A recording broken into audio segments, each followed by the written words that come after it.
Hi, I'm Tricia, an organic gardener. Organic vegetable gardening is very rewarding. And whether you live in the countryside, in the city, or in the suburbs, you can enjoy homegrown vegetables. Today, I'm at my friend Autumn's house, and we're going to start a brand new garden. If this is your first garden, I recommend that you start small. The worst thing that can happen is that you bite off more than you can chew. Autumn has chosen this 20 by 20 space, but if you only have 5 by 10, that's fine too. Site selection is important.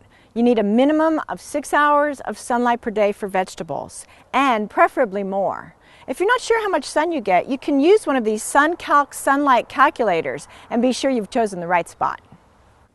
Avoid snuggling your site up against tall trees. Their roots can affect the vegetable growth. And if you do have trees, be sure that you have a clear southern exposure. A very important consideration is your water source.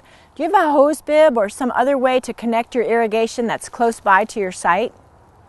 A major part of organic gardening is healthy, rich soil.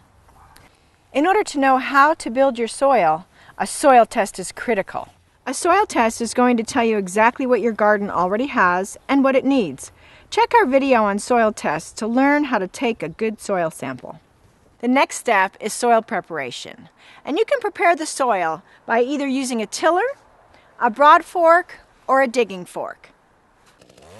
If your soil is less compacted, broad forking or using a digging fork can be substituted for tilling. This really only needs to be done initially. Once you've tilled or worked the soil with a fork, it's time to add some good old organic compost, which is teeming with beneficial microbes.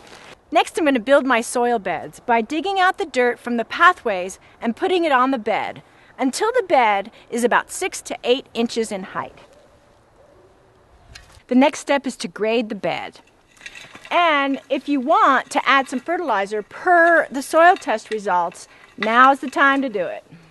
3 to 4 foot wide beds are a better use of a home gardener space than narrow rows like you would see on a farm. In addition, wide beds give your plant's roots more room to spread out. To prevent weeds from growing in the pathways, you can put down cardboard or newspaper. Just put it down in the pathways and then water it so it gets real heavy. Make sure that the pieces of cardboard overlap. After wetting down your cardboard, just add about a 2 to 3 inch layer of straw. Water the whole garden area thoroughly. We've disturbed the soil so much that the weed seeds are going to come to the surface and germinate. While you're waiting for the weeds to germinate, you can start setting up your drip irrigation system. A couple of days later, come back using either the Hori weeder rooter, a stirrup hoe, or a collinear hoe. Take out any young weeds. Repeat this process a couple more times before you plant. If you have deer, rabbits, or other wildlife, I highly recommend a deer fence. Otherwise, all your hard work is going to be a donation to the local wildlife. This deer fencing is relatively inexpensive and easy to install.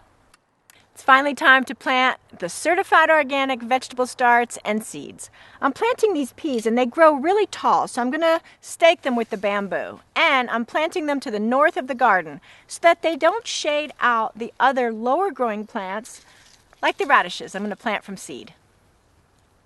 Liquid fish and kelp are great fertilizers to help your little plants thrive. They're often applied as a foliar spray, so make sure you have a good sprayer with a fine tip nozzle. So enjoy your little garden and grow organic for life.